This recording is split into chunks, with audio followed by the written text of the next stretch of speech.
India Charts publishes Nifty Daily, daily video updates, the weekly Elliott Wave Outlook, and the Long Short Report covering all asset classes.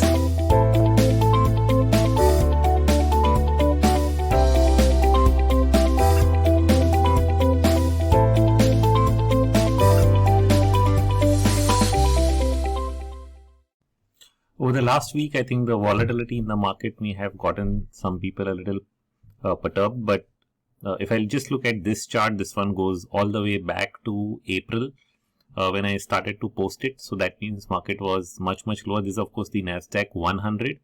And when it was closer to the 8,000 mark, I said you need to be open to the alternate that it can overshoot and actually become an expanding pattern going all the way to the top end of the trend line of the high. So we came very close to that and sold off. We didn't touch it yet.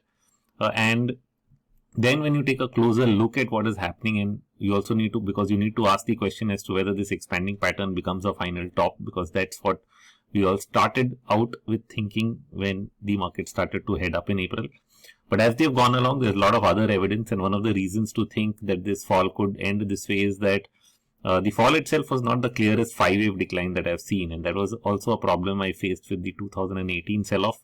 Otherwise, there have been many 5-wave declines that also have, we've looked at it, thought so, and at a smaller degree, and then it doesn't play out. But in this case, you actually had what looked like, not more than an ABC on the weekly chart, and once again in 2020 we've had the same.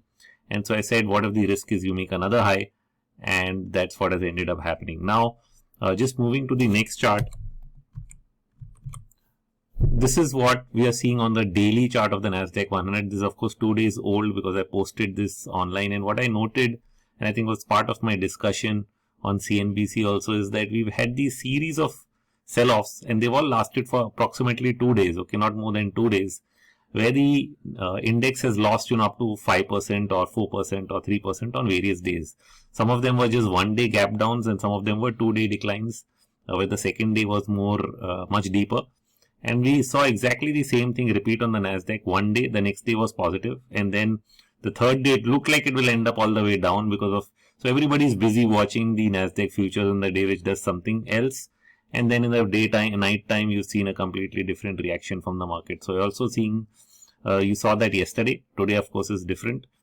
Today, Indian markets face their own issue of some border skirmishes causing an intraday panic. Otherwise, the day started off very well. But the point here being is that when you're seeing a pattern repeatedly, you really need more evidence to call that this is a major or bigger sell-off that is really taking place. So we didn't get a big move. We got a very small one, 2 days, and we already back up, retraced almost 80% of this decline now on the intraday market. Of course, US opens in 15 minutes while I'm recording this, but the indication from the futures that you'll already retrace 80% of the 2-3 day sell-off that we saw in the US indices. So that brings us back to the point, are these okay? We are seeing this volatility, and you've had a rally back to the highs on a much higher volatility regime, which means typically I would have liked that somewhere along the way you have a consolidation, and then the VIX actually declines back to maybe the 20 mark or lower, which is a normal volatility range. So something at least below 25, but that's not happened.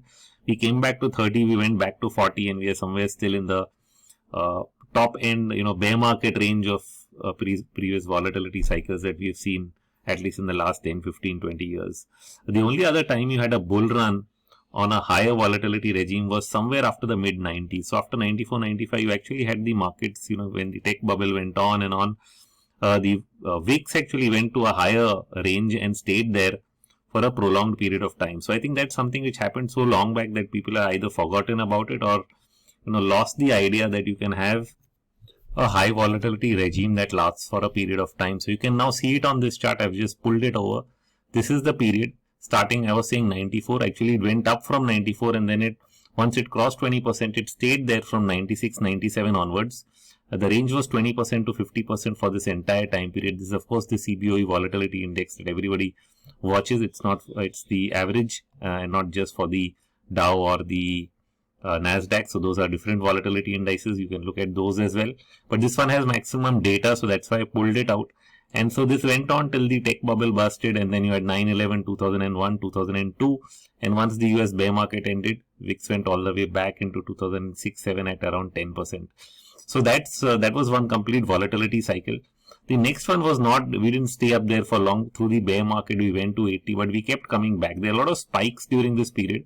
So you can almost say that it's a high volatility regime, but actually speaking, volatility kept coming down below the 20% mark, all the way down to 15, 14, 10. Every time there was a spike on some bad news, the VIX would just go all the way back down to the lower end of the range. So this is the first time we had a bull run on a very, very low volatility regime throughout, rather than a high volatility regime. And so we ended up seeing the lowest volatility readings in many markets around the world, including in currencies and various equities, including India. Nifty since 2010-11 has had one of the lowest volatility periods I have seen in my period with the financial market since the 90s. So that's something we've really not seen in a long time.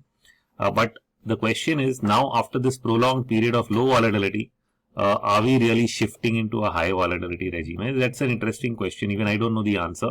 I'm probably waiting for it at least to go down to a lower level, which is what I started out thinking, because maybe it's similar to 08, where you get spikes and then you keep drifting lower. But the way it looks, because the lowest point in volatility was in 2018, you had a higher bottom throughout in 2020 when the markets made a higher high.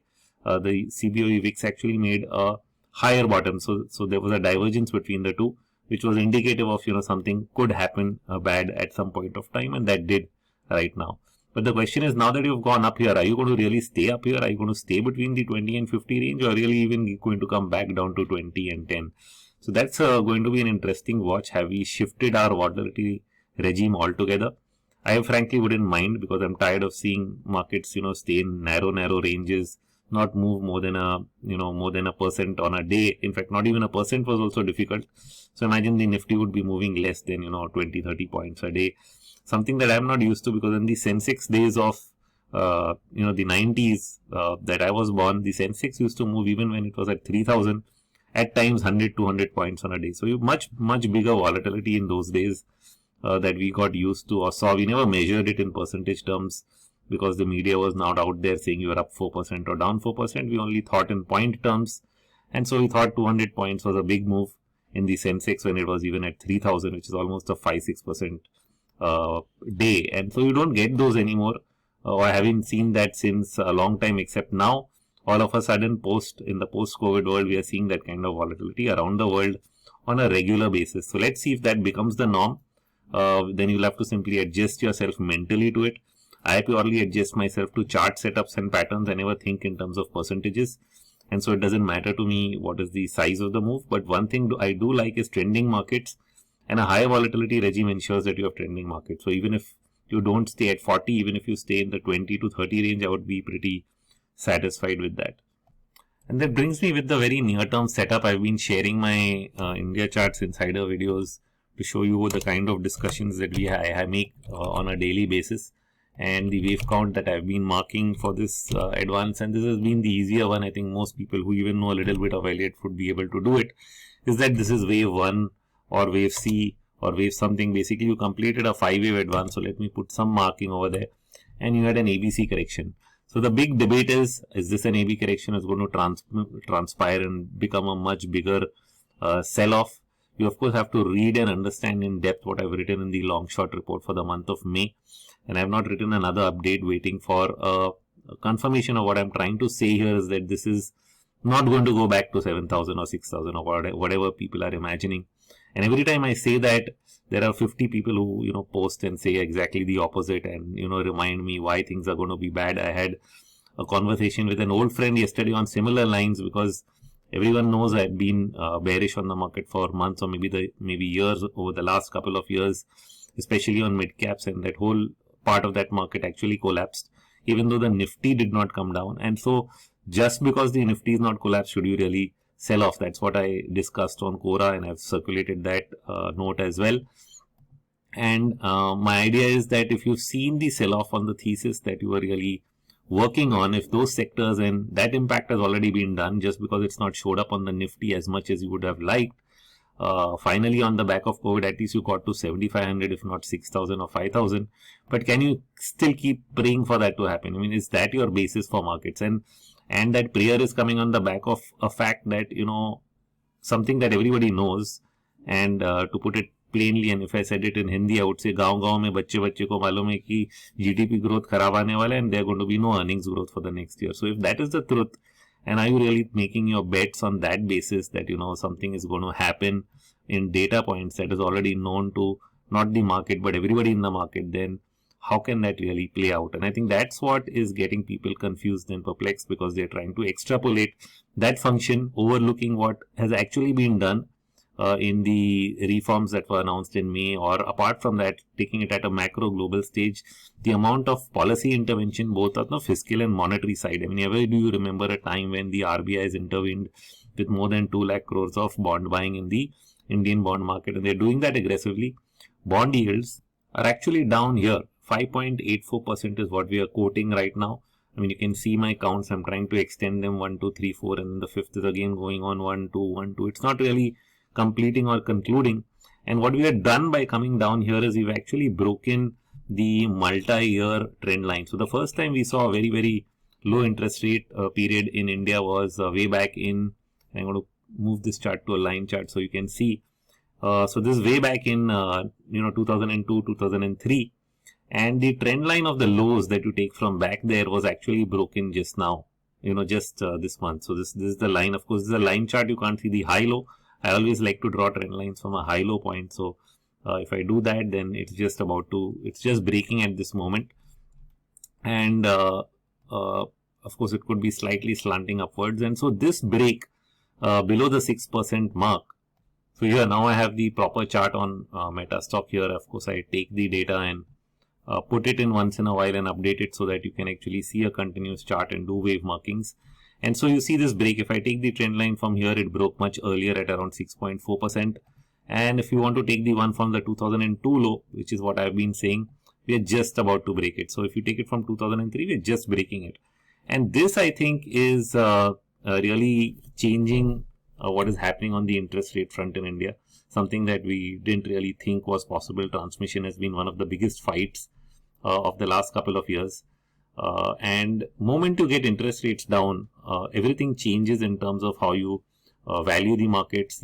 What suddenly looks expensive starts looking cheap, and all your calculations on the future start to change based on that math. So one of the reasons US markets have been elevated for so long is essentially that if you have interest rates near 1%, then if you use any valuation model, a lot of things start going exponential. And so you can start justifying anything. Now that doesn't mean that it doesn't get expensive, but the question is how much are you going to keep inflating it, and at what point do you fight that bubble theme? So bubbles, of course, can extend longer, and they can, they have their own cycle, and they will, blow up wherever they want to.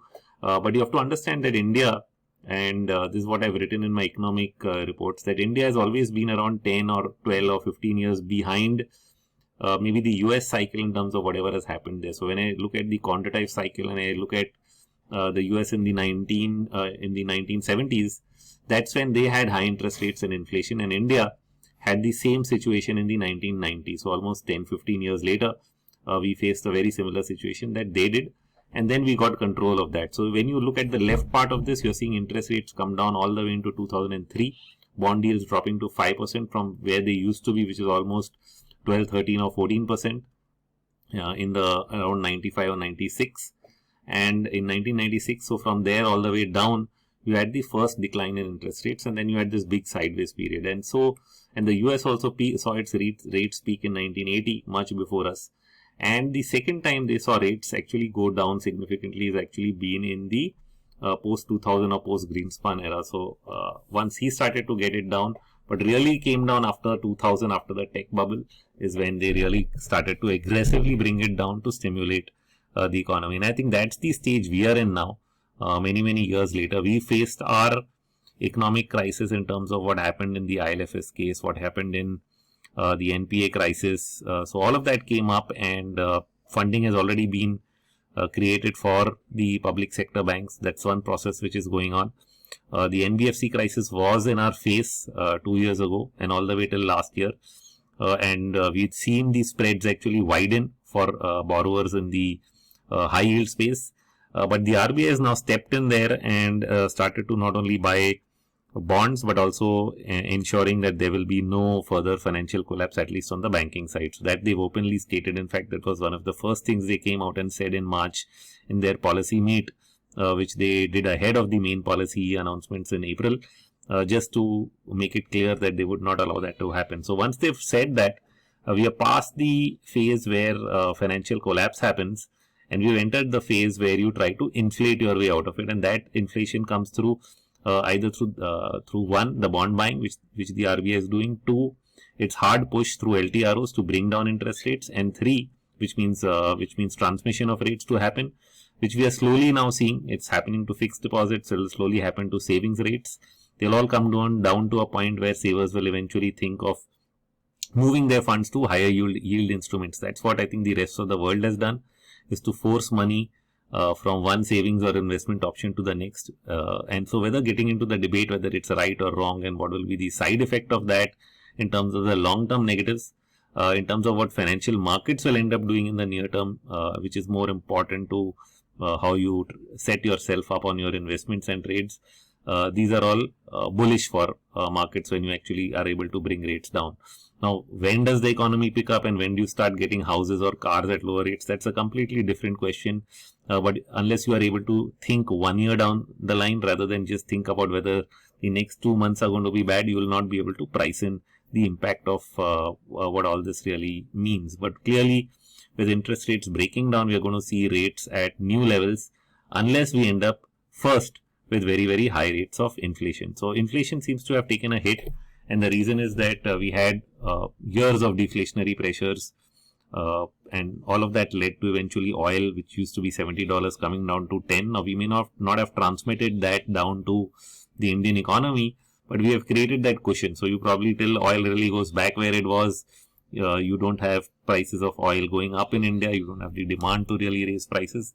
But I do think you're shifting from a deflation to an inflation regime, but nothing happens all at once. So in the interim, while we go through that process and actually try to push that change in trends for inflation, you're actually going to be doing a lot more monetary stimulus, and hopefully at some point, what everybody's been craving about is you'll get some kind of fiscal stimulus as well, only after the economy opens up and actually requires it. It looks like the government doesn't want to act ahead of that. But you're seeing that happen in the US. US is already planning another $1 trillion or $2 trillion package, which may involve again spending on things like infrastructure and other items to really get economic activity moving. So they are definitely doing it. In our case, we are holding back despite a lot of criticism, but I'll not rule out that they can do it at some point of time. And that in an environment of low interest rates, along with the RBI's monetary actions, are all pointing towards the potential of creating a bullish inflationary environment, till the point where you actually end up in either stagflation or a point where inflation is so high that rates have to change their trajectory. And so that's a process. It doesn't happen in one go, and by the time you reach there, which is whether 6 months or 12 months or maybe 24 months away, that's where I think the immediate opportunities lie. So that's what I think I've been trying to say in many different ways. Discussed it in a lot of detail from a global macro point of view, where you start discussing things like the dollar index and then come down to this.